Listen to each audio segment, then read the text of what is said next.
Simple past. Hello and welcome to our video on verb tenses. In this video, we will be focusing on the simple past tense, a verb tense that is used to describe actions that have already happened. The simple past tense is used to describe actions that have already been completed at a specific point in the past. For example, I ate breakfast, or, he played video games. Examples of the simple past tense in sentences. I worked on a project yesterday. She sang a song last night. They walked to the park yesterday morning. He played the guitar yesterday evening. She studied for her exams last week. I made breakfast this morning. The sun shone bright yesterday. To form a sentence in the simple past tense, we use the past form of the verb. For example, I walked, she talked, they played.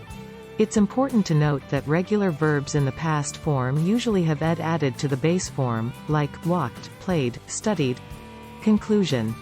In conclusion, the simple past tense is a useful verb tense that allows us to express actions that have already happened at a specific point in the past. Remember to use the past form of the verb and be mindful of irregular verbs. Thanks for watching, and we hope you found this video helpful.